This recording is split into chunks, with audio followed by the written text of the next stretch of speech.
What's up, everybody? Wes. Dead Air Knipe here with always. Typical Lydia. Today's show, we're going to be doing the 2025 classic third installment of Stephen King-A-Palooza, The Monkey.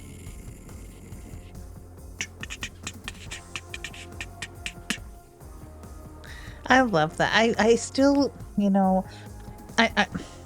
going to preface this with saying I know Wes has a lot of problems with this film. I have one problem with this film, is that the monkey doesn't have symbols. I want the monkey to have symbols, like the cover of the book, like people's shirts, like in the actual story. That's the only thing. I'm fine with all of the differences here, but I miss the symbols, and I wish we could have started the show off with ching, ching, ching, ching. That's all. I'll be real with you, up to and including the moment that I turned this film off, my brain had altered it to symbols.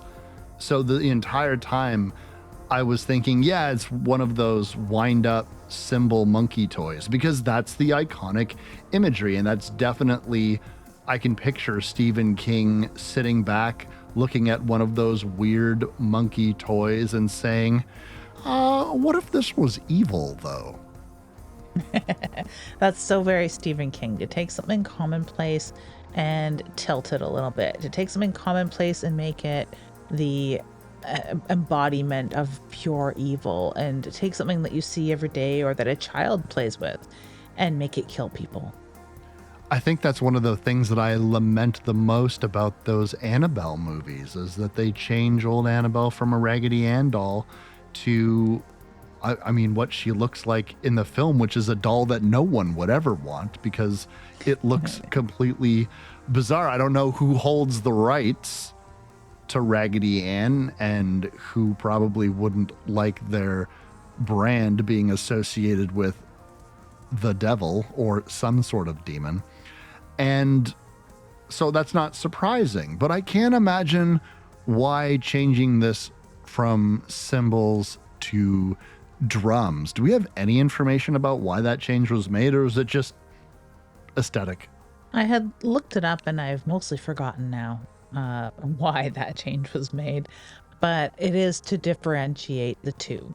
And I don't think that it is because there's many different symbol monkey toys through the ages. It's an ancient sort of toy now. So it's not like there would be any one particular company that they'd pick on, and they could make a unique toy. Like, Chucky dolls look quite different from the My Buddy dolls or whatever they were based on. They could get away with doing that. I think that it's easier to do with the drumsticks as well, as far as a sound point of view. The ching, ching, ching could get awfully cloying and annoying to the ear. So I kind of like the drums in the movie in that respect. I just wish that it had matched up with that iconography that we both have, and many people do, about a cymbal monkey, because drum monkeys, they're just not a thing. Yeah, and I had wondered that perhaps it was a scenario in which they wanted to have a song, because the monkey has a song. And the cymbal monkeys, they don't have a song. They just mechanically slam their hands together and the cymbal just makes a ching, ching, ching, ching sound, and then we're off to the races. But the events that are set in motion by winding up the monkey toy, well, it seems to have far more ritual around it, and perhaps they just felt it was more effective with a little song as opposed to just the clanging of the cymbals, to let you know that as the song was coming to a close and that final drumstick comes down, mayhem ensues. Now, if Elvis Perkins, Oz Perkins' brother, had been more involved, I would say the musicality would be so much more important, because I could see that. And I don't know how much time they spend in each other's heads, or how much of Elvis's musicality has rubbed off on Osgood Perkins. In that they'd be chasing that as the point. as to why the monkey has drums, but it makes a lot of sense. And it makes some of the ending scenes a little more poignant, because you can't really pair earthquakes with cymbals quite as well as you can with drums. Like I really did like this very different take, because those in the know I'm a huge Stephen King fan. I mean, we both grew up with the Stephen King lining the walls. Our mothers were big Stephen King fans. It's why we do Stephen King-A-Palooza. There's so many movies to choose from, and so many of them are great, and some of them are weird, oddball, forgotten gems. So it was weird to do a brand new Stephen King movie, something we haven't done in a bit. And if we've done a new Stephen King movie, we've done something that Mike Flanagan had handled. Now, this movie was kind of part of that clutch. There's so many Stephen King movies in the Common Era because he offered all of his screenplays up, all of his stories free, basically, to be adapted to screenplays for $1, known as the Dollar Baby Program. And we've covered some Dollar Baby programs, and we're gonna cover more next year when we do Stephen King-A-Palooza again. But they ended the program. So anything he's written lately, anything from like You Like It Darker, all that stuff, it's not available for $1 to make into a film. This one just squeaked by. It was at the end of 2023, I think, when the short film screenplay was tabled. The Dollar Baby program had just ended, but they finagled, apparently, a way to get this movie made. And attaching Oz Perkins to it was just kind of a match made in heaven, and it sort of pushed, I think, this project along into the feature-length production that we have today. It was the end of the Dollar Baby era, which is neat, because not a lot of writers can do that. Just be like, yeah, you know what? I got so much trillions of dollars and time on my hands, and I've done enough, I think, that I'd like to put all my work out there for basically free for people to adapt. Like, outside of things that are in the public domain or like H.P. Lovecraft stuff, do you know of any other writers that are just like, make my movies for free? Like, is there stuff that, I don't know, I guess like Dracula, the Stoker estate doesn't let us just make it for free? Nobody does. And even beyond the fact that it's unique for a writer, it's unique for anybody in the creative field. I don't want to get too far into the weeds on the idea of late stage capitalism, but we are a capitalist society. And the idea that you could amass a finite amount of wealth, sit back in your chair and say, that's good enough, that is simply not the world that we live in. Some of your favorite celebrities are constantly looking, how can they get more and more and more? And when you think somebody is worth tens of millions, hundreds of millions, some a billion, where is the bottom, or sorry, where is the limit into how much you need to acquire in your lifetime? And my take on Stephen King, having not ever met the man, will never meet the man, I don't know him, but I could surmise that he got his big, beautiful house. He got himself into a position in which he can sit and write his, 5-6 pages a day for the remainder of his existence. And then he said to himself, that'll do. That's what I want. I want to be a writer. I did the thing. I bought a big, beautiful house with my writing, and now I can sit and I can write until the day I die. And so he is one of the rare examples, him and Dolly Parton are the rare examples of people that say, actually, I have enough. That's a good point. Dolly Parton. I thought of Trent Reznor, which isn't the best example because like he still does a lot of work for big money, I'm sure. But he did put a lot of his work out in the Creative Commons, and Ghosts, all of that instrumental work is free for use. Not that everything is in that ballpark, right? So he does make lots of very good money and funds a lot of really cool things with it. But yeah, it is so rare. Another rare bird in my estimation is Osgood Perkins as a filmmaker. He came out of a family quite famous with his father playing the titular role in Psycho, and his mother was a photographer and erstwhile model. So famous parents, Hollywood upbringing. Him and his brother, Elvis Perkins, is a songwriter, singer-songwriter. Um, so they both have grown up in that weird limelight. And you would expect that, much like Joe Hill, Stephen King's son, or Owen King, Stephen King's other son, that they just grabbed the torch and they just started creating, and it came kind of naturally in their 20s or whatever. They start writing books, and it just becomes like this King family thing, where the Perkins boys didn't have their father around as they were getting into like their own creative groove as adults. They lost their mother in 9/11. Like, everything's quite tragic around that, because their father's death, Anthony Perkins, of AIDS, was like weird and secretive. And I think that if there's anything that's really reflected in this particular film, which becomes a study on his parents' death, is the fact that no one really cares about the deaths happening around them. I'm sure that enough people have come up to them in their life and just been like, "Oh yeah, your dad died. How about this movie?" Like they don't care, even though they're caring in their own fandom way, in their own limerent way, parasocial way. They're not caring on a fucking human level in any way, shape, or form. That's probably hit them in the face when they were little kids, especially when their dad died of AIDS. It was like, "Oh yeah, I guess your dad was secret gay, huh?" Like, I'm sure there's all kinds of shitty things that people have said that are very uncaring to these boys through their lives, aside from all of the real love and caring that they would have had from adoring fans and family members and people who worked with their parents. So, and having to go through it twice at two very different stages in life is just, I can't wrap my head around that. So seeing someone who created a movie, Blackcoat's Daughter, years ago now, which was an undersung gem and another study in loss, a very dark, brooding, satanic, dark horror film that not a lot of people talk about, to see something completely different, like completely different, made by another hero of mine, was a treat. But it is so completely different.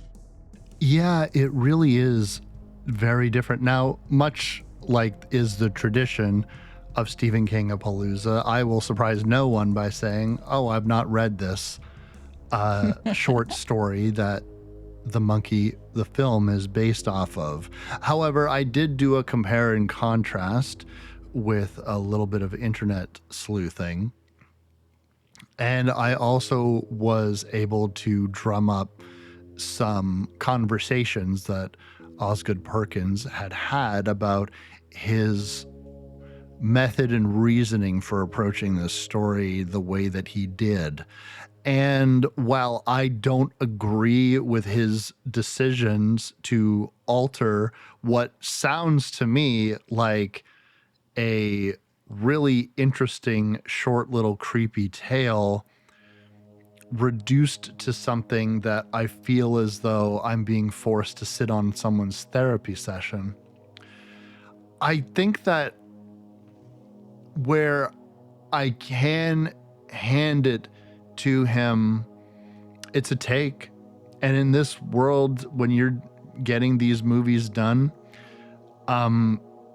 you do require a take. You do need to have an angle, and a straightforward adaptation of a Stephen King story is probably not going to get anybody to sit up in their seats. Now, nepotism aside, Osgood Perkins sounds to me like the type of person that's probably pretty good in the room. And what I mean from that is pitch meetings.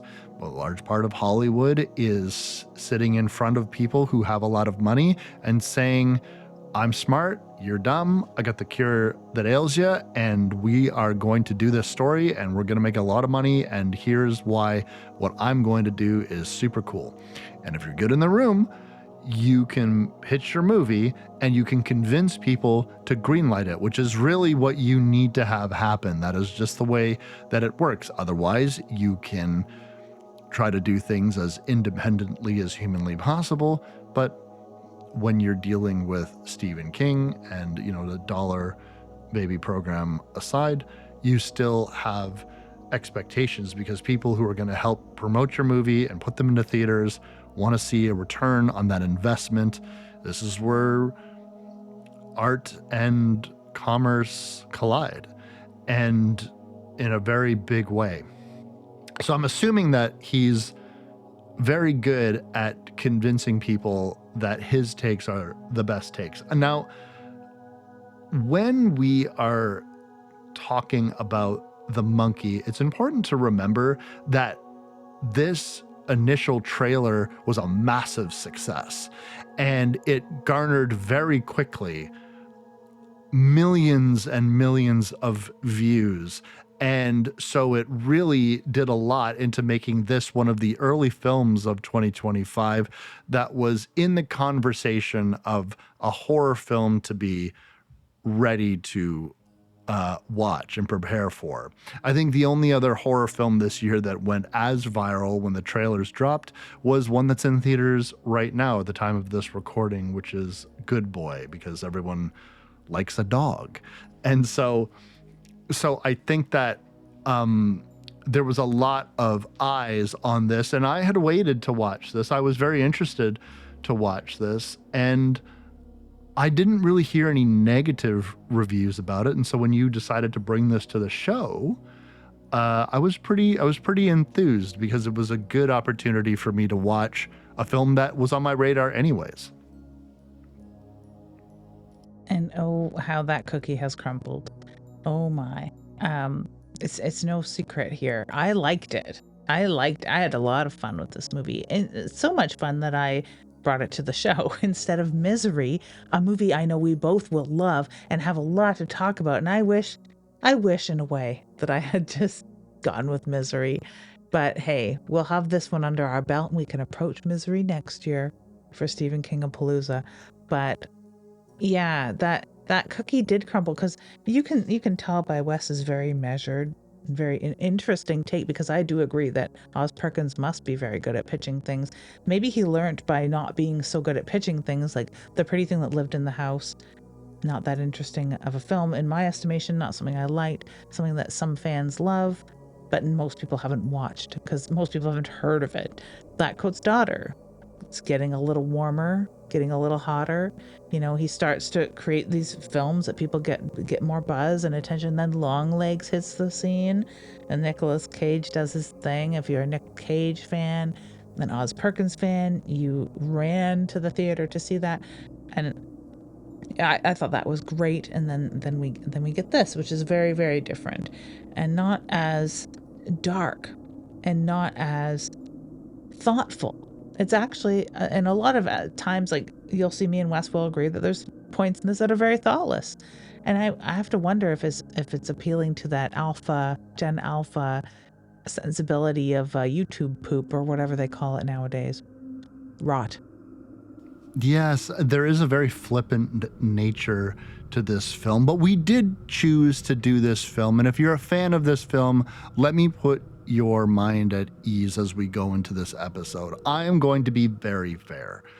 And I don't want to make anyone upset if you really liked this movie. It's just very flippant to me, and I don't understand it. And the reason why I love doing the show with Lydia is because, as I've said many times before, she is smarter than I am. And if she likes this movie and I like Lydia, that means that there is something here that I am not seeing. No press. But you did crank that monkey key, and now it is time to reap what you sow. But before that, what is this movie even about anyways? This movie is about finding those long forgotten toys in the attic. And you can have, a whole vision about what toys in the attic mean, but this is literally a toy in the attic. In the film, it's in a closet, but whatever. Maybe there's something to be said about Oz Perkins' dad in that scene alone, that the evil dark secret is in the closet as opposed to an attic.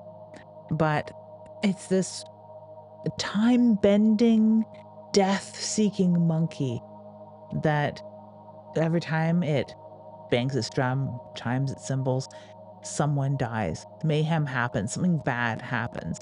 But it takes a certain person, maybe someone with a little bit of a shine, to see through the monkey's guise and to fight the urge to turn that key. I do like the fact that the monkey isn't a big hat box, some haberdashery going on with this film. This film starts out promising.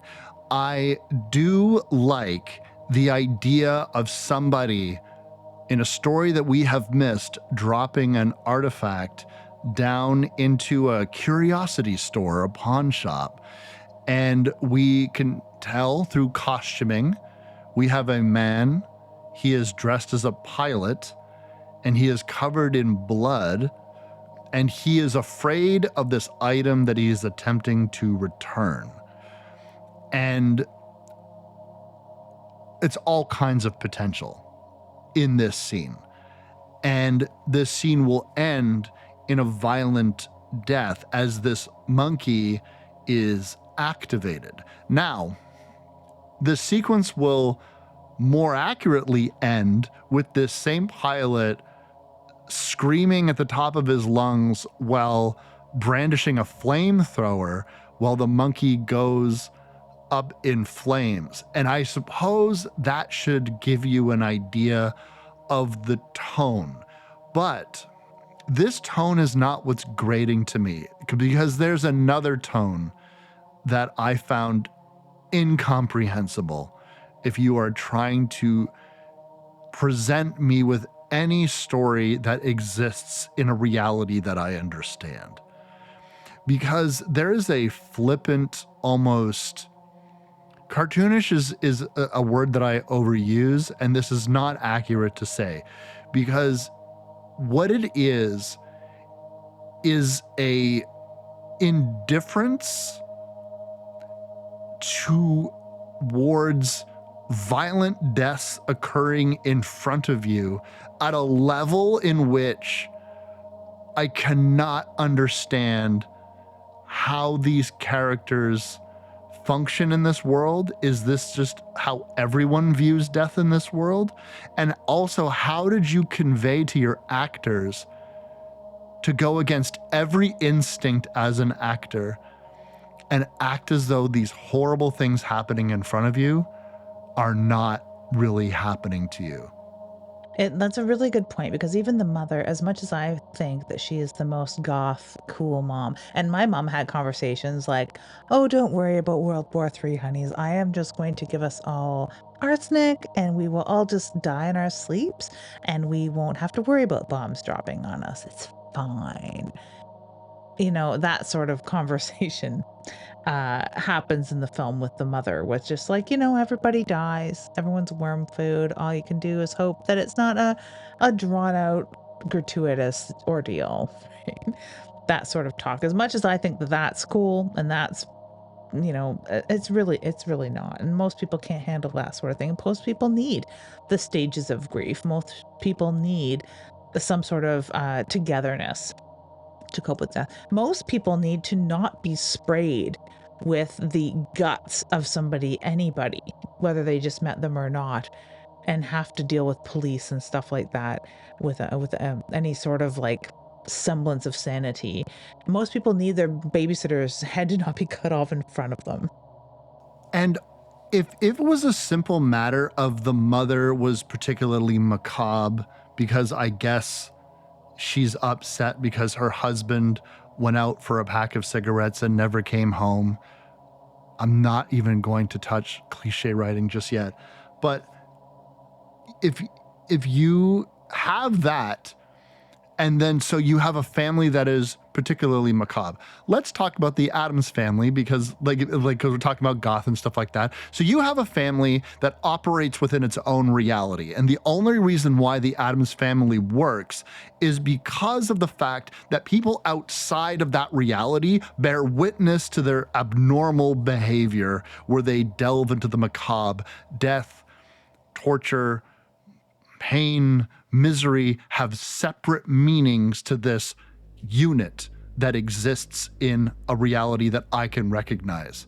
And if this was only the family that was behaving this way, I could understand the context that I'm supposed to be viewing this of, but everybody, they either say nothing or they say the most inappropriate things you could possibly have, even when you're dealing with people who are in theory supposed to be professional, police, pastors, anybody.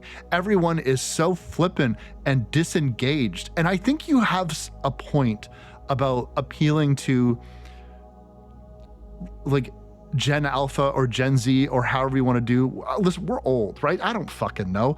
But there seems to be this supreme level of irony on this film that's so extreme that it's almost as if people are viewing the things that are happening to them as though they're watching it on their phone screens. It's a movie. They're watching people die in front of them as if they were watching a movie on their phone.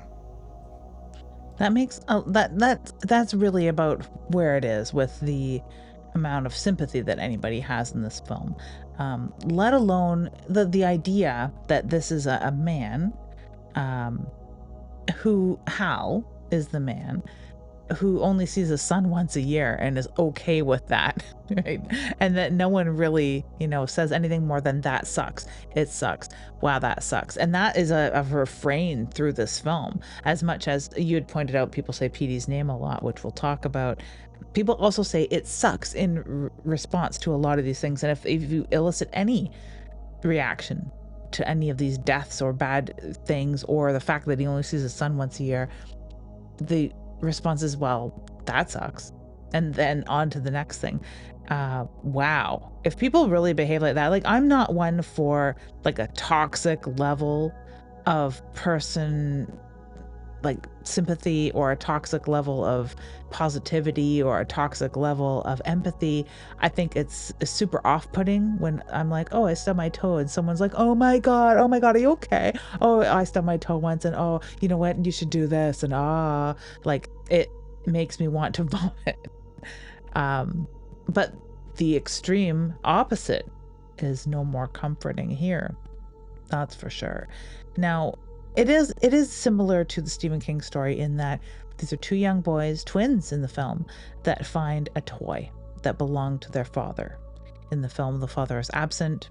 He's off somewhere brandishing a flamethrower, possibly dead. In the book, the father's very much there because it's a flashback of how the father had found the toy in the story.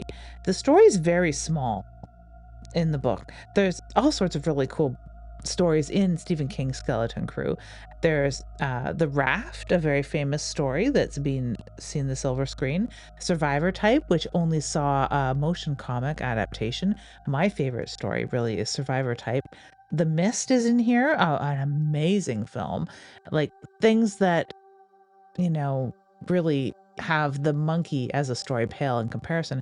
Yet the monkey adorns the cover of the book, and the monkey is like the famous mascot, maybe of Stephen King in a lot of respects. So it's weird that this little tiny story that isn't super interesting or memorable had so much staying power because of the monkey itself. And I guess it's that staying power that this toy has within this family, because these young boys find it and they're immediately transfixed with it. I think that there was a really good opportunity to stick with this, with the two kids trying to navigate, because in a weird way, this does seem appropriate to have two brothers trying to figure out, the way young kids would do, how to deal with the fact that they have this supernatural artifact. And I was easing myself into the premise of this film early on, while we were still in the realm of 1999, which I think is important because ultimately, and Osgood Perkins says this himself, he evokes his mother specifically in the reasoning behind this. He had lumped his father, and this is my parents died in the most spectacular, newsworthy ways possible, and I wanted to reflect that in the script. Now, I certainly like sympathize greatly with losing your parents in such a dynamic fashion. So many people died during 9/11 that, and it's kind of like when you are brought back down to reality, when you stop thinking of it as this large number of people and you start thinking about the end, oh my God, this is this guy's mom. That really takes it to a different perspective from me. And so I do very much believe that he was getting something out on the page very specifically. And I think that the constant refrain of "this sucks," "that sucks," he's probably been hearing that for 25 years. He's probably, what else do you say? What do you say to somebody? Other than I saw it on TV. Yeah. That's fucked up. Like, oh my God, I'm so sorry. These are the things that we say to other people when their loved ones die. Why are you sorry? You didn't do anything. I know, but it's a thing that you say. That sucks because it does suck. And perhaps what he's conveying is dealing with that for decades, and it might alter his perspective on death entirely, and it probably did, if this movie's any indication, because I cannot escape the fact that this film is predominantly about this. Whether or not it's about anything else, he has specifically morphed it into his therapy session, and his statement on death in this case, not because I haven't seen Blackcoat's Daughter, but in this specific case, his perspective on death is it's this inevitable, fucked up thing, and sometimes it's insane how it happens, and sometimes it's incredibly graphic and spontaneous, and you can't predict it, and everyone that's left is forced to put one foot in front of the other, march forward, and the only sympathy you can really expect in the long term is somebody to say, that sucks. That's a lot of how I feel about his therapy session, as it were, in the guise of this film. It doesn't explain things like the discordant smash cuts, but we'll talk about that in a second. I really, really, really do implore anyone who didn't enjoy this film or wants to see more Oz Perkins and hadn't, if you've only ever watched Longlegs and The Monkey, please, please, for the love of all that is good, go back and watch Blackcoat's Daughter. It's just one of my favorite films. It's a wonderful, very Canadian. I think it was filmed outside of Kempville. It's cold, it's bleak, it's very dark, it's quite satanic. It is a dirge on how death may not be the end and could be very infectious. It's, a really a wonderful, wonderful film. But yeah, enough on that. We have these two boys who are suddenly face to face with all signs of death. They've had a very morose mom who's been hung up on the loss of her husband, the disappearance of her husband, or whatever, which is actually something mirrored later on in the film with another character. But they have discovered this monkey and his things. Aside from all sorts of things, like he traveled the world as a pilot and brought home all sorts of things. And we have, from the audience perspective, the inkling that he did care about his sons, because he says with the monkey, when he's trying to pawn it off at the pawn shop, I thought my boys would have liked this, but I was wrong. He does buy these things for his boys. That's why there's an Australian boomerang in the closet, not because he liked to collect junk. Like, it's expensive to ferry that stuff home on the plane. He was collecting it for his sons that he cared about. So I think something must have happened to him, because he's, something happened after the monkey, or the monkey transported itself to that closet. Do you think that the husband came home at one point? The husband we don't really know much about or hear much about, other than that he's a deadbeat pilot that had a lot of junk in the closet? Or did the monkey transport itself there? I believe that it transported itself there in an attempt to be used, because I think that the father's intention to give it to the boys, somehow the universe decided that this monkey belonged to the boys, perhaps more specifically Hal, but Bill also has ownership of this monkey. And I think that we can pretty much draw that conclusion by the end of the film, where they where Hal takes responsibility for the ownership of this object as opposed to trying to get rid of it or destroy it, which we find out is not possible because, by the way, we've already seen this thing get destroyed once. Petey, this version of Petey is the pilot father. He tries to burn it, and we see in the opening credits this thing melting away, and we know, much like many supernatural artifacts, it can't be destroyed through normal means.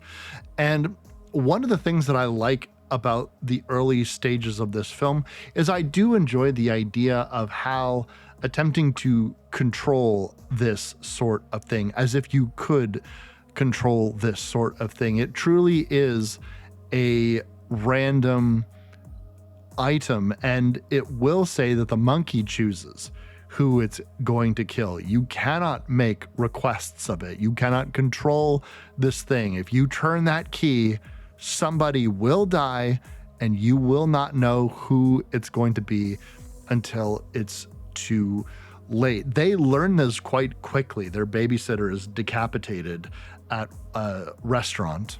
They're at one of those stir-fry restaurants. Hell of a sharp knife. I called it Ninja Barbecue or Ninja Hot Pot. That's what I was calling it because I couldn't think of the word. And Chris was like, Szechuan barbecue. Is that not what it is? Like Korean barbecue. And I think of it as Chris Ninja Hot Pot. I've been to one of those restaurants before. I saw this guy flip up this bit of meat and catch it in his top pocket. It was crazy. I was like, this is insane. And then he threw some little piece of meat up and he caught it on his fork. And then somebody asked him to do it again. Like, can you do that again? And he did it again. And it was just as impressive every time he did it. And I was like, man, the discipline to do this sort of thing. But I would almost feel bad. Like, do it again. Hey, see that really hard trick you just did? Fucking do it again. Because sometimes if you're making requests of these people, perhaps someone will get accidentally decapitated and their head fried. This film does give promise of a lot of gore. And one of the things that I heard over and over and over again was this film is deliriously gory, which it is. And you learn that from the get-go when you see somebody's entrails pulled unceremoniously out of their body and you say, oh ho, and then the next death, it's not enough that someone's decapitated, but their head must also then be cooked. So there's all kinds of really great examples of some very crazy gore that happened in this movie. So if you're a gore hound, I suppose that this will work for you. To me, I just felt like once you saw the gags over and over again, and so many times they just relied on people just exploding like their hefty bags full of meat. I was like, I get it. But Hal goes through some severe bullying, and he goes through bullying because we have twins here. We got a good twin and an evil twin, but Bill's not so much evil as he is douchey. He's like a douchey older brother twin type thing. I like him throwing up his fist and threatening to eat the rest of Hal's placenta. It's very funny. That's a good line. I'll give you that. But Hal comes home from school one of these days and he's covered in bananas because this monkey travels with him to school. And the kids decide to throw bananas on him. And, this is after the era of Donkey Kong. So, they're probably having a real field day with it. Hal gets it in his idea that he is going to specifically ask Bill to be murdered by this little toy. And in a delicious bit of irony, it is going to be his mother that passes away, and Bill is going to walk in on it. This death is fascinating to me because it is the only one that is of illness in a way. It's a violent and dramatic, rare, explosive aneurysm, but an aneurysm nonetheless. It's not some kind of Final Destination style Rube Goldberg machine that ends their mother. It's quite dramatic and harrowing in a way. And and this is really, all the other murders that have happened previously, don't think for a second that is the inciting incident. This death holds the highest amount of significance. It does. And there's always this question throughout this whole film, I think. And I think it's what keeps me engaged with the villain, so to speak, in Bill, in that did the monkey cause this death? Did it really? We know the monkey doesn't take requests. He's not going to say, kill my brother and turn the key and have that happen. Like, it could have killed the mother. It could have just, being the monkey, being a supernatural demon type toy, it could have just foreseen, you know what? In about 5 minutes, he's going to come home and watch his mom die in front of him. I'm just going to kick back and watch what you guys do. Because later on in the movie, one of them floats the idea that maybe their mother turned the key. Maybe it was a totally natural thing. And it really appears so, because when you look at some of the other deaths, they are Rube Goldberg machines. We have a rat gnawing a line that's attached to a scuba diving outfit that shoots a harpoon through a guy, all those sorts of things, guns falling in cabinets or whatever. Um, yeah, we get some Rube Goldberg madness in some of these deaths, which some of them are funny, some of them are not. And like you said, most of them explode. Most of them end with an exploding meat bag of human entrails. From a gorehound perspective, I do love a lot of this. I wish there was more of it, or they would linger more on these deaths. I mean, even the decapitation or the cutting up of the monkey is more gory and gratuitous and satisfying as far as gore goes. Like, compared to a girl diving into a swimming pool and suddenly exploding, those sorts of things. I wish there was more of it. So they do deliver on the promise of all the irreverent gore, but they don't linger on it really. So if you're turned off by that sort of stuff, you could get away with covering your face for a second, because there's going to be a smash cut to normalcy, or this movie's version of normalcy, immediately thereafter. So, and this death is no exception. She does have what they call a boomerang aneurysm, and copious amounts of blood pour from her face, and she loses consciousness and smacks her head on the counter. And that's really the end of the gore. It's just so sad. It reminds me of some of the mother deaths in other films where they're electrocuted, or the mother gets killed in a car accident quite suddenly. We've gotten to know her though, and that makes it a little more sad. We end up in the same church with the same weird pastor. And I want to talk a little about this, like, tone of disengagement, this almost Gen Alpha level of just deadness. Let me just get through this human script for a second so I can get back to my phone sort of feeling. We get it from the pastor, who's just like, yeah, man. Oh, whoa. Holy shit, eh? Dead people. Like, that's sort of Mhm. the level It of is compassion we're getting what from it a is. pastor. Yeah. It's like he's making the speech up as he's going. And also, this pastor seems wildly young, like Yeah. really, really young. Like, he looks like a teenager. Like, I was waiting for some kind of explanation about why. I've seen some young pastors in my day, but never so. It doesn't even look like he's out of seminary school, let alone going to have his own church at this point. That's wild to me. Unless he's the stand-in. Are you the stand-in? Are you someone's cousin? I don't understand. And his flippant nature, it is what it is. And kind of making offbeat jokes like he's a stoner character in a Kevin Smith movie. Like, I don't understand. And how there's no reaction by anyone in the church. Everyone is accepting this speech as it is written. And even when we're dealing with Hal and Billy's mother's death, because the pastor is the most egregious at the babysitter's death, and you can understand.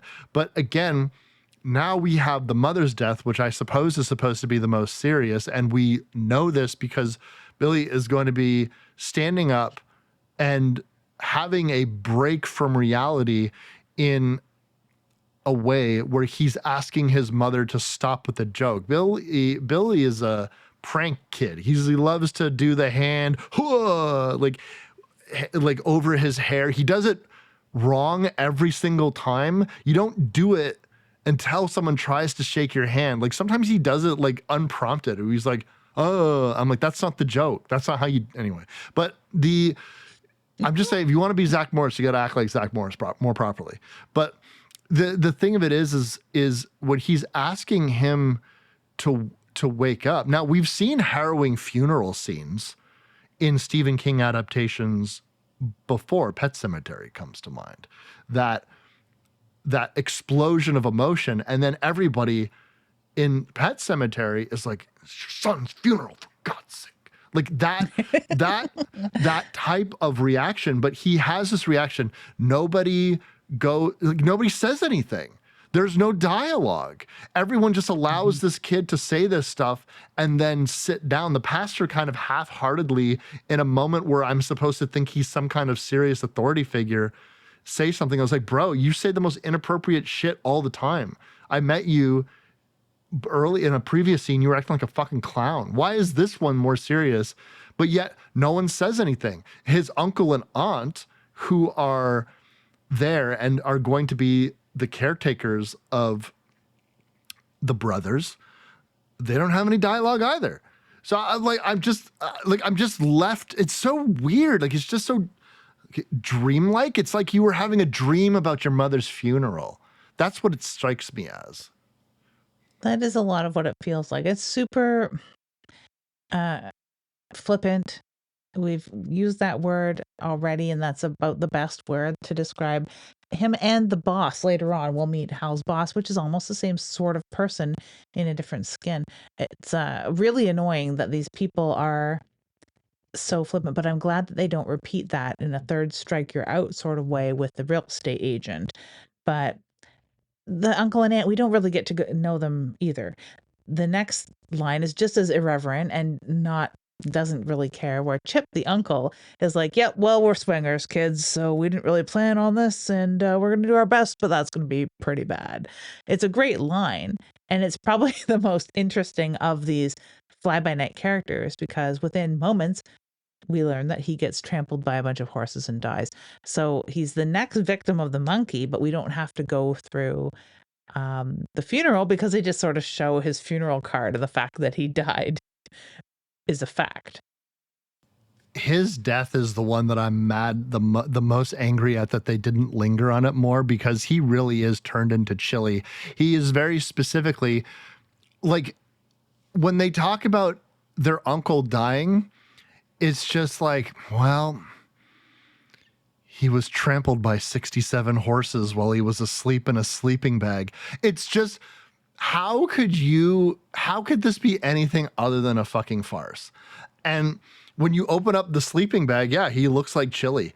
So I do wish that we spent more time with it, just because why not? If this is what the movie is, then put your dick in all the way and just get gratuitous with it. That's what I think.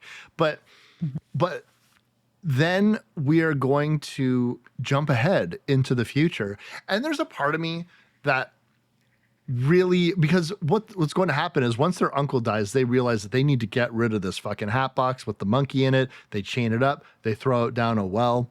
And that seems to work well enough, because we jump in the future 25 years. And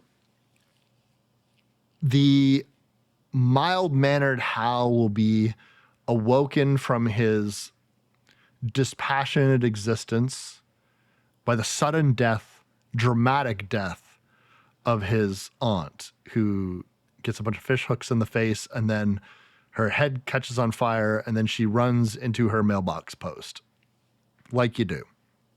Kind of Rube Goldberg-y, very slapsticky.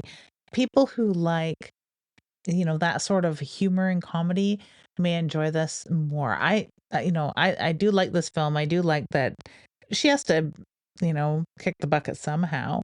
So might as well make it be Goonie, because it's going to go along with some of the other Goonier deaths that we have coming up.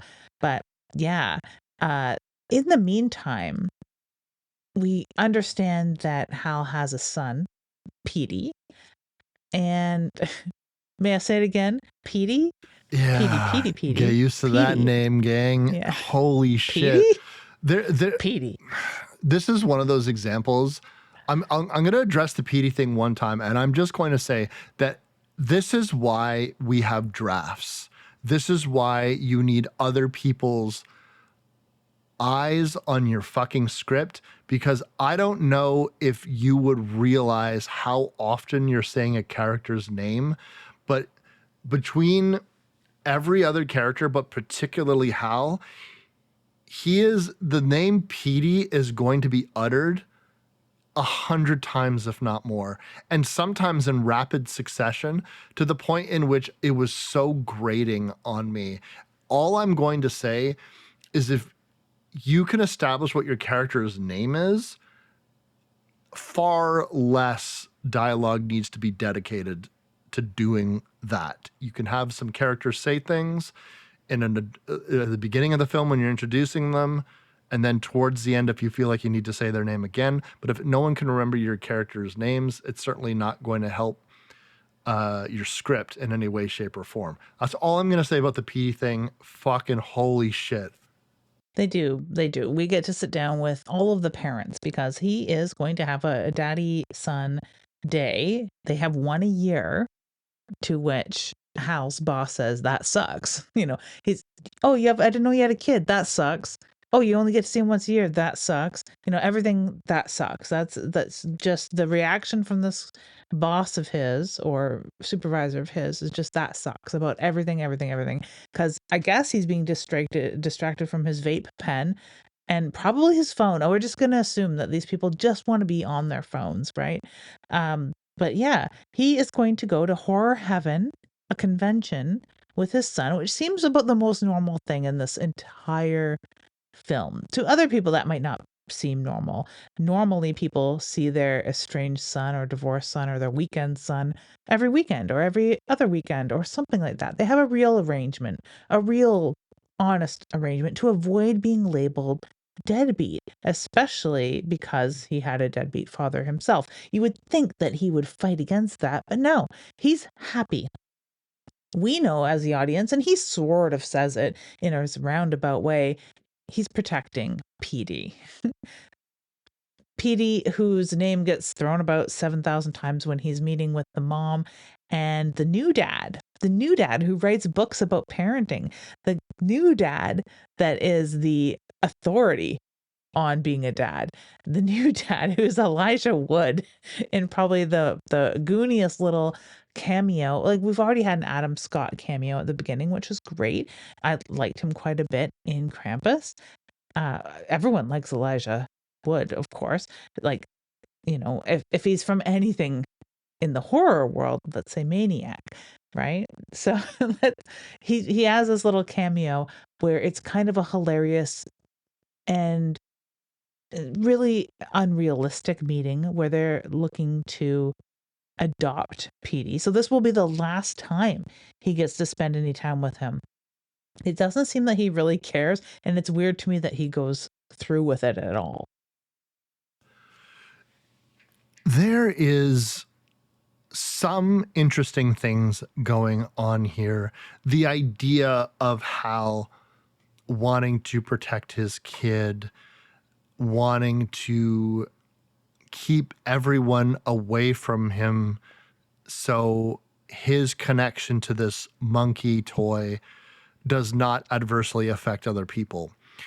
This is due to the fact that his childhood was so traumatizing, I guess. But he just comes off as a very detached, dispassionate person. We get a scene with his wife. We don't know much about this relationship, why it fell apart.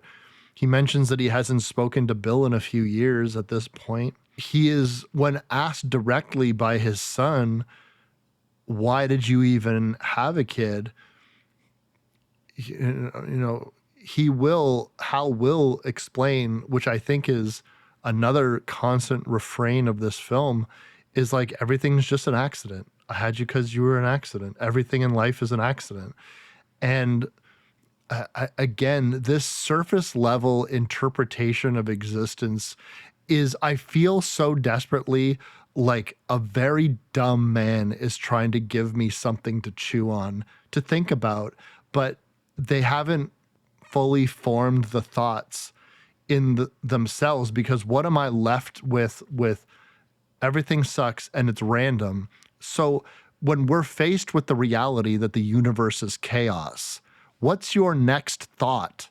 Put that into the script. You started with a premise, and this entire thing is just a premise. But what we do know is that something is going on with this fucking monkey, because his aunt has died and more people seem to be becoming victims. And it's always with someone that Hal is within proximity to. Not necessarily that they're friends, but I mean physically near, that these deaths keep occurring. Now they go to their aunt's house and they're encountering, it's so strange, this real estate agent, she looks like a stewardess to me. Like there's something so funny about it. And this character is almost like she's from a different movie. It's so interesting to see this interaction happen. Now, we know that his uncle was a hunter of some kind. So I'm guessing that's why the gun was, after 25 years, loaded and against the wall.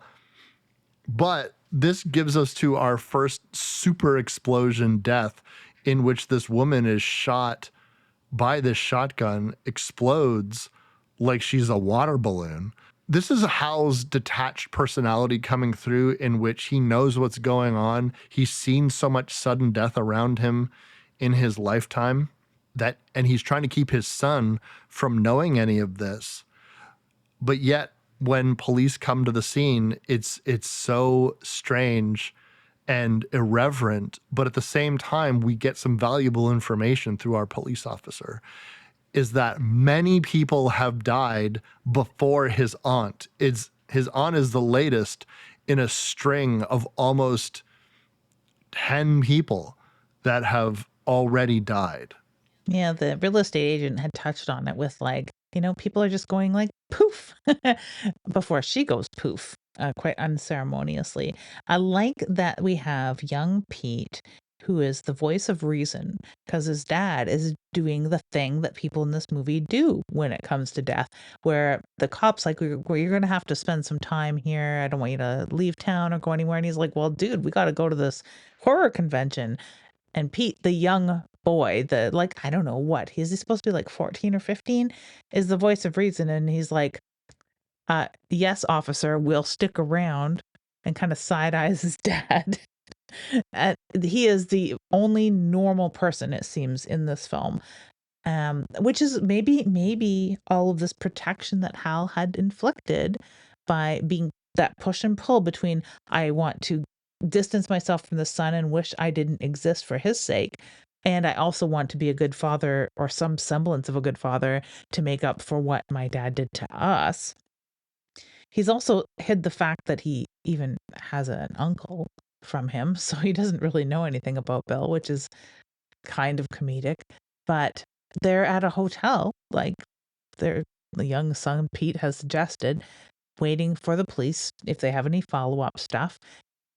Also, this aids and abets the search for the monkey toy, because in the process of dealing with his aunt's death, he's been searching for the monkey, finds out they had an estate sale, so the monkey could literally be anywhere. But he starts to feel like it's a lot closer than he thinks, especially when another person explodes in front of him. What do you think of this? He's on the phone with his brother. His brother lets it out that maybe he has access to this monkey and knows where it had ended up. Just as the air conditioner that he turned on falls off the roof of the hotel, lands in a puddle, electrifies the pool, just as a cute girl is about to dive in, and she explodes immediately in front of his face. The least fun thought I have is, that's not what happens. That's not what happens to a body that Yeah, gets electrocuted like that. If horror experiments and recreate the scene, that's not, you would land in the water. Yeah, and you would be electrocuted, your heart would stop. But I mean, that's not a fun answer. But what I will say is the turn for Bill is quite dramatic. Now, we at this point have had a lot of time to spend with Kid Bill, and we've had a lot of time, a lot of time to spend with Kid Hal and now adult Hal. And the cast is not overly large. So we are feeling as though we understand where this character's perspective lies. Bill, on the other hand, is a bit of a different beast. We haven't seen or spoken to him up to this point. And so this version of Bill, which I could only describe as supervillain-esque, is a bit hard to parse. He is attempting to kill his brother. Now, he had suspected, we'll get this in more detail a little bit later, but he had long suspected that Hal had tried to kill him first. And it also seems that Bill staying in this town, in Maine, mind you, is kind of kept him stationary in terms of his life. He doesn't seem to have anybody. He doesn't have a child of his own. He seems to just wallow and stew and worry and be angry about the past. And now he, after all these years, has decided to finally get his revenge. But the problem with the monkey is he seems to understand it far less than Hal does. He does, and he, is wallowing, which I didn't think of him as a supervillain, really, oddly enough, because he is. Like, that's what they're going for. I only thought of him as a never grown up douchey bully older brother, brainless dude bro. And it's not that he made these decisions to have his little fortress and go on a never-ending search for the monkey to control it so he could finally kill his brother. From a super villain point of view, I thought of it as just a douche brother, never grown up past 11 years old point of view.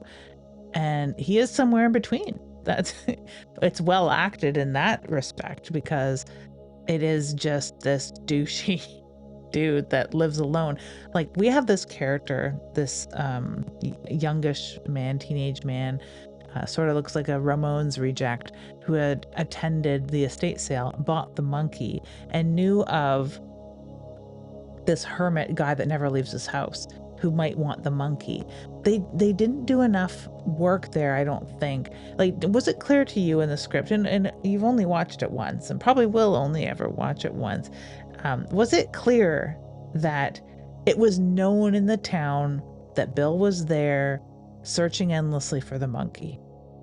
It was not. And I actually rewound the introduction of what I was calling Gerard Way Yeah. when I had seen the film, because it seemed as though he had come out of nowhere, and it was like a henchman. Like there was a henchman quality to this. Again, going towards the villain-esque aspect. I suppose I'm thinking about Bill as a comic book supervillain because he's got so many monologues and he's got a costume. He has literally restitched his boyhood funeral clothes and combined it with his flame button-up club shirt that he was wearing the day that his mother died. He has an outfit.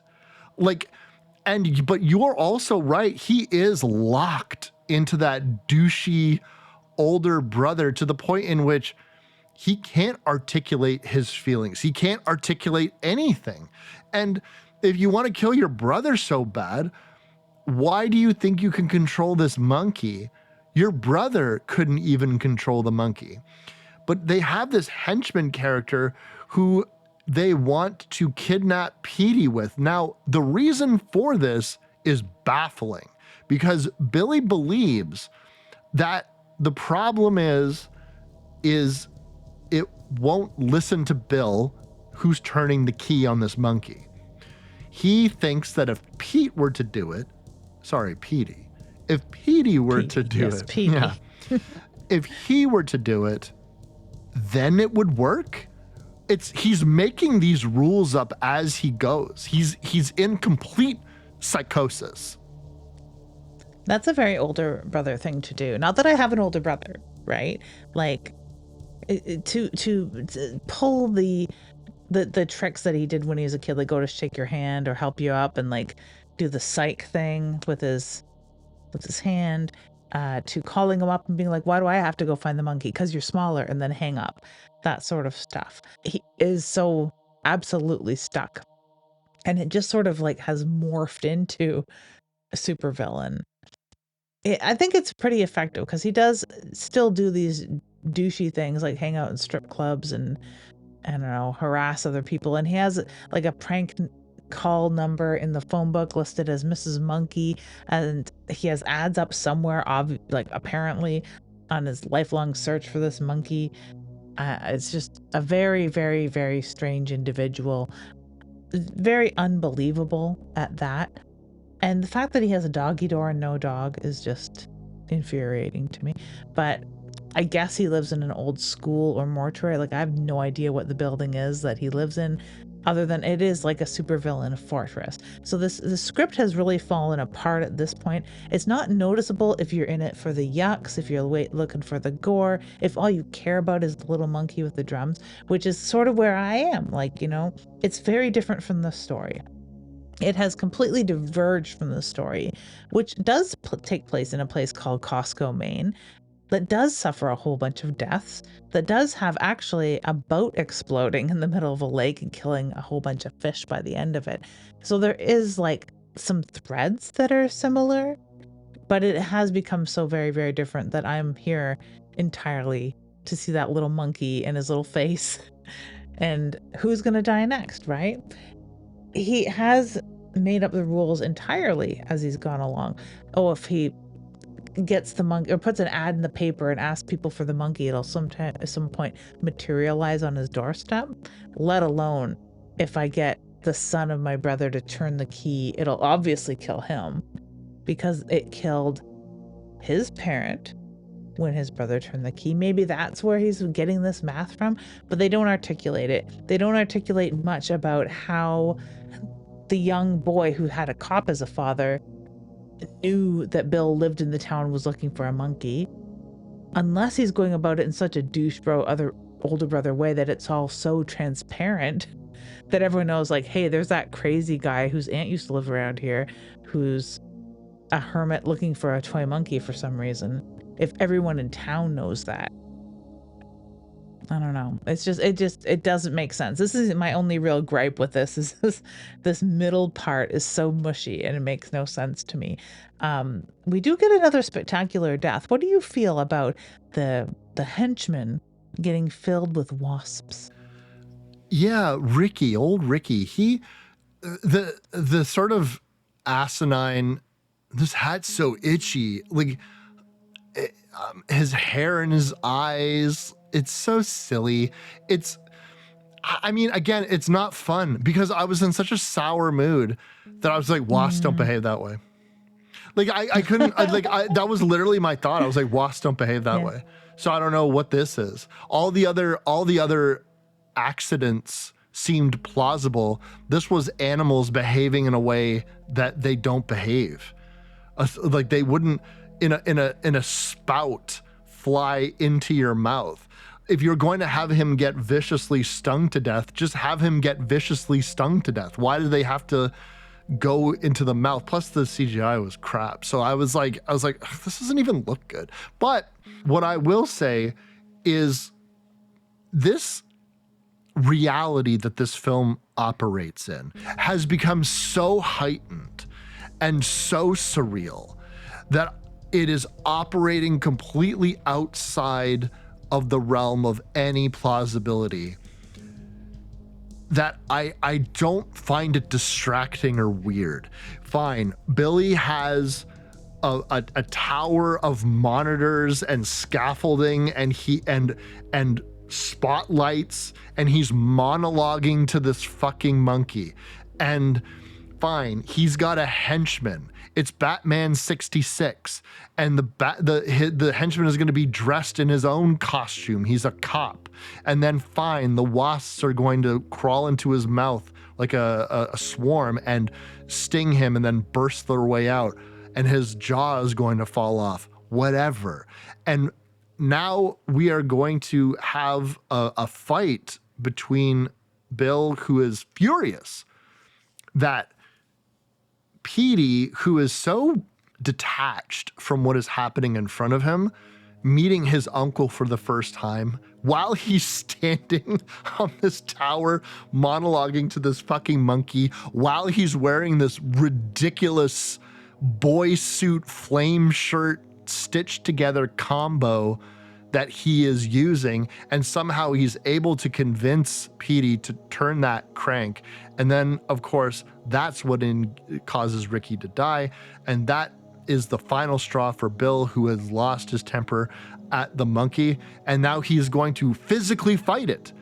And this monkey is going to have preternatural strength and is now going to get flipped into overdrive, and it's going to rapidly, and there's this moment where while the monkey is rapidly banging its drums, and this realization about what is occurring, that you think all hell is going to break loose. And it does a little bit, but it's not, they really chintz out on it. And listen, I don't know what the budget of this film was. I don't know anything about it, okay? So, but I am going to say that there was so much potential for this to go balls to the wall, bodies flying everywhere, and yet they just mustered 2. And some CGI fire in the background. I didn't think of it that way, because it feels like pandemonium. I think it's because I've seen enough, all you have to do is to signal pandemonium, the hell has broken loose and shit has hit the fan. There's sporadic fires in the landscape as far as the eye can see, and a plane crashes. The plane crashing, I mean, that's serious. It's not the only plane dropping out of the sky. Scenes and scenes ago, Petey had found a flyer in the lobby of one of the hotels they were staying at for Horror Heaven and a skydiving place. I think he was hinting in that, well, this is our last time together, dads. Maybe we should go skydiving. I think you'll find out if you're only good at it once, or something like that. Some weird little quip he makes. But he says, oh yeah, and they do weddings. I want to take a look at that scene, if there's any hint, because I feel like, because we never saw the death of Petey Sr., who Petey's named for, the father, the pilot, the deadbeat that disappeared on them, that went out for a pack of cigarettes in Paris once and never came back or whatever. I'm tempted to find out if maybe he owned that outfit, the skydiving outfit as the pilot. I would be very interested to see that, because it seems like a real one-off thing. Is it just a setup so that they can have a bride and groom fall through the roof in parachute gear and have the bouquet be thrown to the about to die Bill? I would assume so. That's what it seems like to me. It's a payoff on a gag to explain why people would be skydiving at night. I don't understand why anyone would be doing that. Also, I mean, if I'm going to be technical, why were there wasps flying around the nest at night? They go to sleep at night.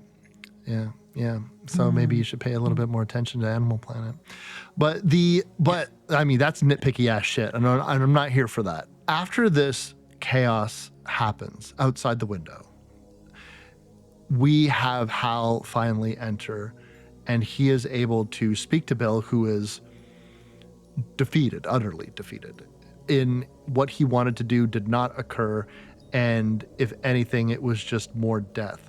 and Hal confronts his brother about causing all of this chaos, all of this mayhem, all of this death after all of these years. And Bill responds, "You killed my mom." And in this moment, when you have your film say its premise out loud, I don't have a problem with that. What I think here is you have, again, an opportunity for something.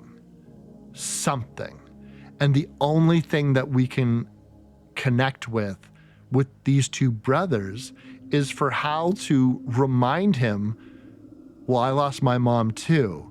And then Bill admit, perhaps for the first time, he never thought of it that way. And then they go on to say, well, I guess it makes sense because we're brothers. Okay. Do I need to really explain why this is so fucking dumb?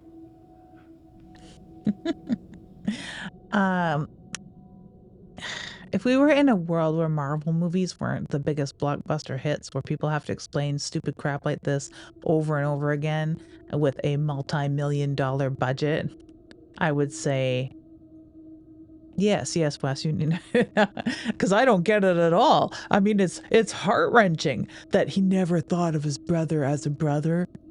Okay. No, you don't have to explain it, because it is, at this point, we've given up on it being any sort of serious film whatsoever or following any rules. We're talking to a man-child who has sewn his childhood funeral suit together, which he explained away way back when he was 11 years old or whatever, to say, if I don't take my funeral suit off, then no one else will die. And it's become sort of his superpower now. Yeah, that's what we're dealing with. So I think that it's fine in a way, because we've given up with it entirely. And it does, kind of it continues on this path, because nothing from this point on makes any sense, really, in a human way, like in a normal world that we live in way. I mean, Bill's head gets blown off by the bowling ball of his mother through a cannon because the monkey sets off one more shot after they have this conversation. Hal has virtually no reaction to his brother dying in front of him, and nobody has any reaction to their brother. I think he's more surprised that he had his mother's bowling ball. Yeah, me too, honestly. I'm surprised he had that. I'm surprised about all of it. I was just like, huh. Yeah. This moment culminating to a non-reaction, while Hal has to, at the very beginning of this conversation, speak about his mother in the third person. Like, I'm so sorry your mom died. And again, this is all remedial reading level. I know that Osgood Perkins' mother died in 9/11, suddenly, dramatically, tragically. And I understand that. But I want the next thought after that, because you need to leave me with something other than it sucks.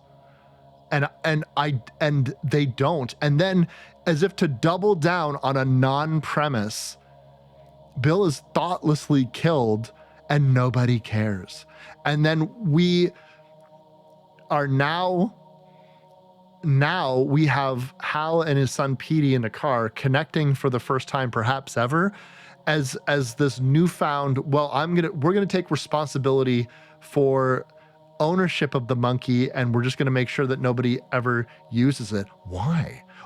You don't care that anybody used the monkey. You don't care that anybody died. They're literally looking at a bunch of dead people. It's like the end of The Mist, but not sad, where they're driving through this town. And to me, when I'm looking at this town and like a woman running with her baby carriage on fire, all I'm seeing is wasted potential. But that's not the weirdest thing that happens, Liz. By a long shot. Is it the busload of cheerleaders that were also cheering at their aunt's house while people were taking the bodies out of the real estate agent?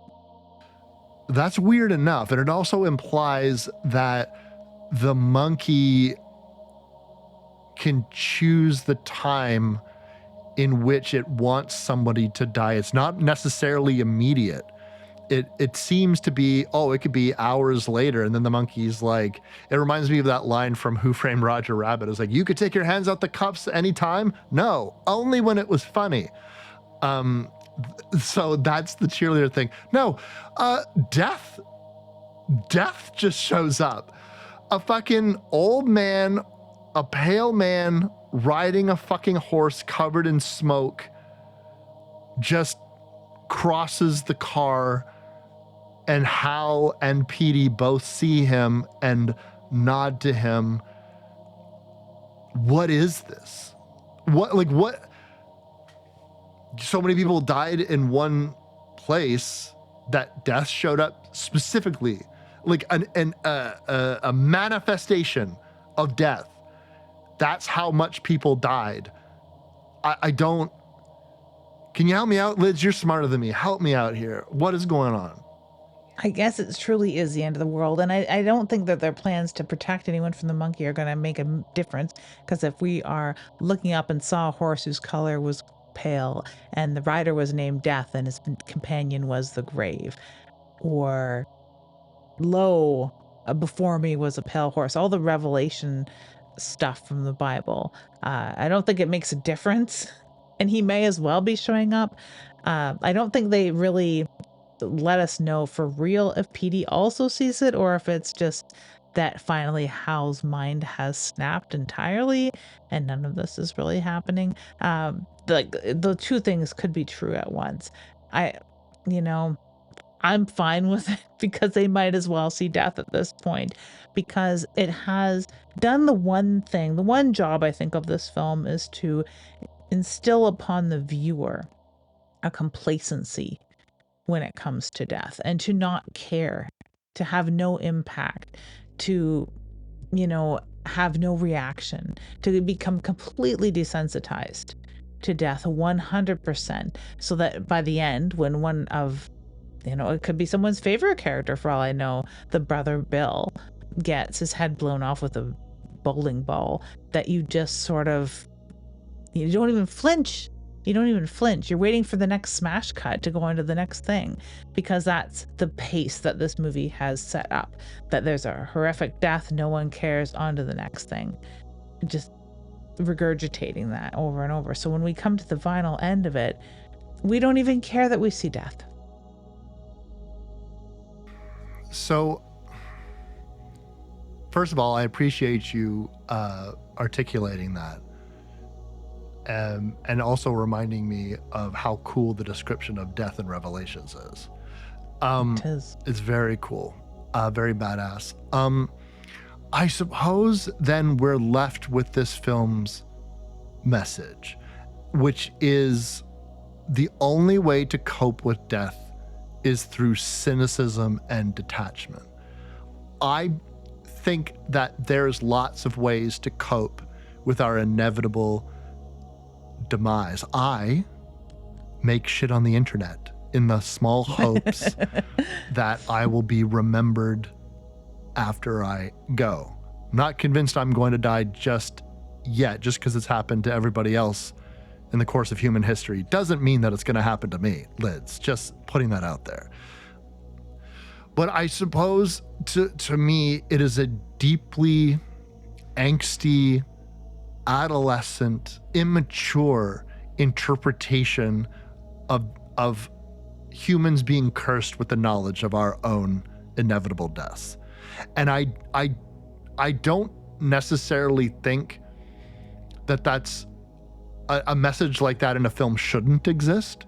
But if we're taking this for what it is, as a person who made this film now to be released now, and to alter an adaptation from many years ago to reflect the world that they are seeing now, what's outside that window? And we are inundated with images, graphic images of real death that is occurring on a daily basis overseas, in our backyards.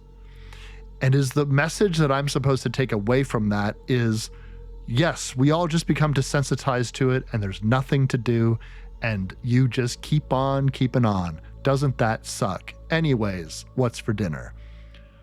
I find that message repugnant. Cynicism is my least favorite quality, and I just feel like this is a man in his 50s, supremely stunted in his articulation. In this particular instance, I will give him a shot with other films, but fuck, is this a bad first impression? That's so sad in a way, because I really, not that I had high hopes for this particular film, because it is irreverent, it is off the wall, it's not 100% horror, it's not 100% horror comedy, it is extremely dark, and it's got this Napoleon Dynamite sort of angle to it of surreality. Well, no, it's true, like that or The Greasy Strangler, it's maybe up there with that, where the heck did they find these guys? It's somewhere in there. I could see people, I really have not read any reviews.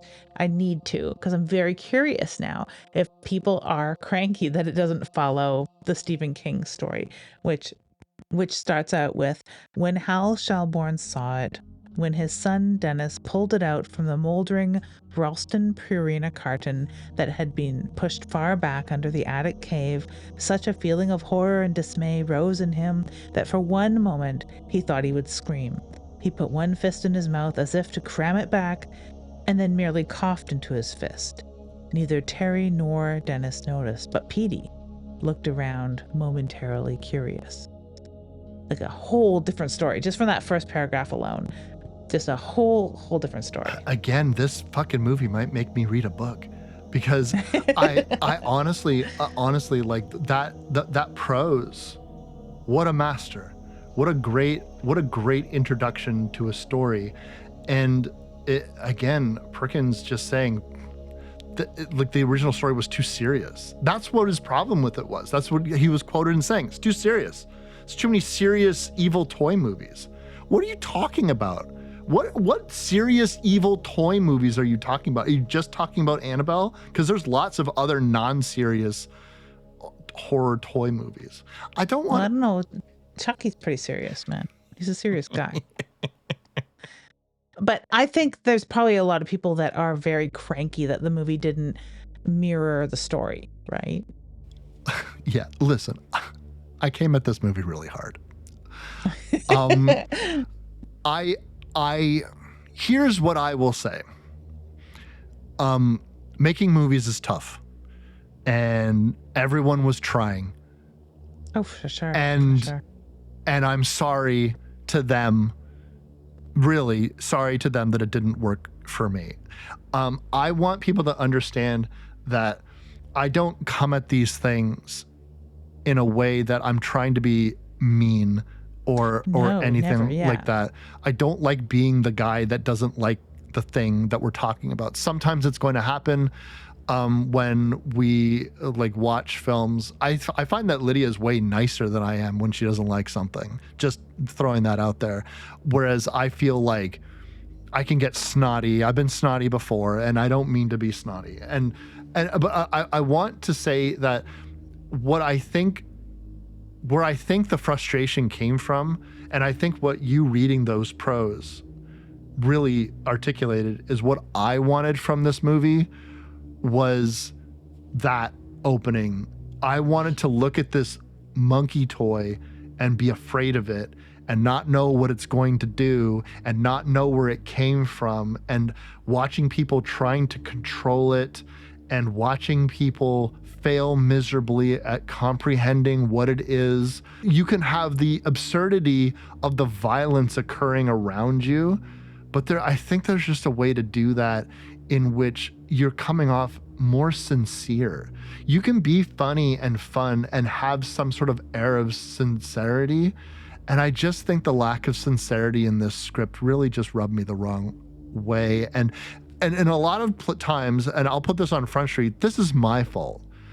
I came to this with different expectations, and I saw the trailer and I made up the movie in my head of what it was going to be, and it is not that. And in a lot of ways, that's why a film like Hereditary fell so flat for me, was because the trailer that I was promised, that I made up in my head from the movie, that I made up in my head, it didn't happen. And so for that, it's not the movie's fault that I don't like it.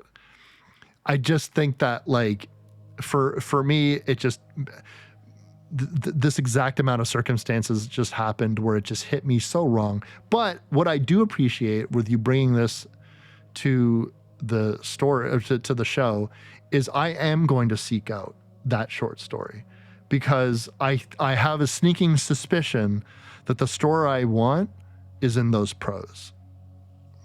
I have a feeling it is too. There's, like I said, I'm looking forward to people not liking this film so that I can see if people talk about that it's not like the short story.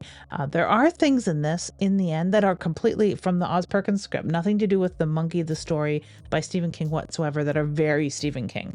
Like, there are this absurd scenes, like it reminds me of the trash can man in The Stand kind of level of supervillain that we're dealing with here. So, like, from a totally different Stephen King property, but we've got this surreality of course the guy dressed as a cop who lost his dad, who found this gun, is coming in there and forcing someone through a doggy door to go and confront the guy in the half-sewn funeral suit that's worshiping a monkey on a TV altar. I mean, yeah, that's so very Stephen King, because when he gets really, really, really surreal, he gets very, very absurd.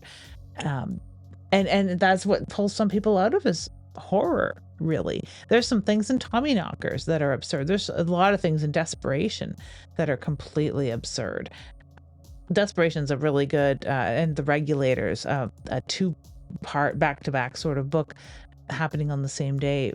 Like, it's just surreal. There's things in Rose Madder people don't like, even though it's a pretty beautiful feminist allegory. It's got a lot of absurdity in it, so that absurdity could throw people for a loop.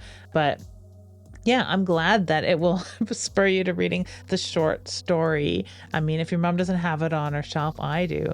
So that, and maybe Blackcoat's Daughter, I'm always a huge fan of that, because we don't ever come to a film, whether, you know, I think of Stage Fright, a movie I did not like, but I had to rein it in a lot because I didn't want to be a slam episode, because I'm not there for that. I didn't even slam a book I hated, Son of Rosemary by Ira Levin, on my booktube show. Like, that's the closest to like a hate thing. So this is like the closest probably to a slam episode maybe that we'll ever have, because it's rare that we pick a film that doesn't, you know, at least work a little bit for one of us. But I don't even know what we have coming up next, because this is the end of Stephen King-A-Palooza, unless we wanted to really pull the taffy and throw Misery in here as some superb filmmaking.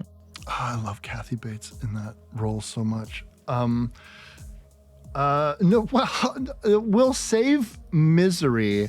Maybe we could do like a little, like, when it's getting chilly. I always think about Misery as maybe like either in the dead of winter, or when it's that fluxy period of like February or something like that, when it's still snowy but like not too bad.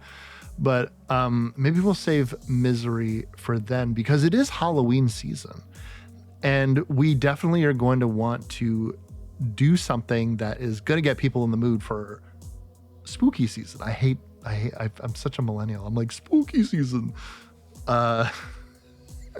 Coming up next, we have Terrifier. As far as Halloween films go, I know a lot of people watch a lot of Halloween horror movies around Halloween, if they're a horror movie fan, because some people who don't watch horror movies all year round just think, I'll watch a horror movie for October, or I'll watch a whole bunch of horror movies because it's the only time they watch horror movies. I noticed this on my booktube channel because people come and watch the vampire videos I've made years ago around this time of year every year, because this is when they consume horror content. For horror fans, this is when we consume Halloween content. And the first Terrifier film really took Netflix by storm. A lot of people who watch a horror movie for Halloween watched Terrifier, and it is quite intense. I find it actually quite unnerving. Not even some of the gory scenes. I find things about the first third of this film unnerving, deeply unnerving. So I'm going to have a heck of a lot of fun talking about this. There is something so poignant about what you had just said about people entering the horror space specifically for October, because consistently Terrifier is a film that edges on the extreme side of horror in terms of its violence that it shows. And for many people who were experiencing this film, who don't normally fuck with a lot of horror films, this is a line for people. And I see the comments about Terrifier every single day. There's something so relevant about this franchise, and I'm surprised we haven't done it already, at least the first one. But I really want to talk about the Reagan era of horror and how this mirrors this catastrophic rise in conservatism, and how this mirrors A Nightmare on Elm Street, and how this because the two things in the Reagan era horror was slashers and body horror, and what is huge right now, slashers and body horror. The Substance won an Academy Award. Together, everyone was talking about it. So again, horror will always be the signal flare in the sky to let us know where society is at, like clockwork. And Terrifier is a great example of this. Plus, it's a fucking good time. It's fun.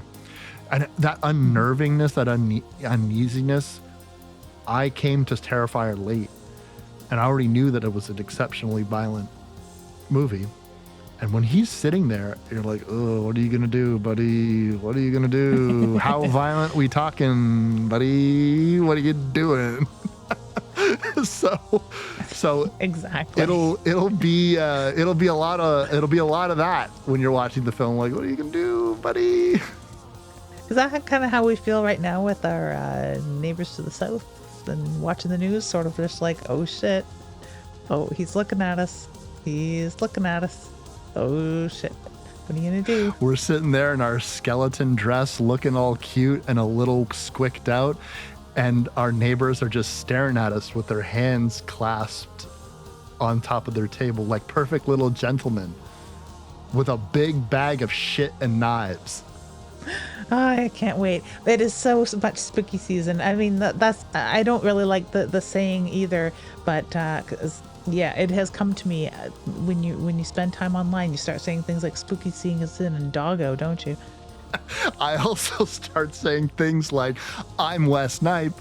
And I'm Typical Lydia. And you've been listening to kind of a mean episode of Dead Air. I'm sorry. He did fine.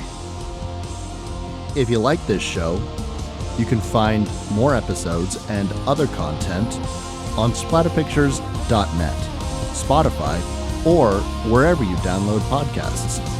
We also upload all episodes to YouTube now, if you'd prefer to listen that way. You can find us across social media like Instagram, X, and TikTok, and the show is edited by Lydia Peever and hosted by Lydia Peever and me, Wes Knipe.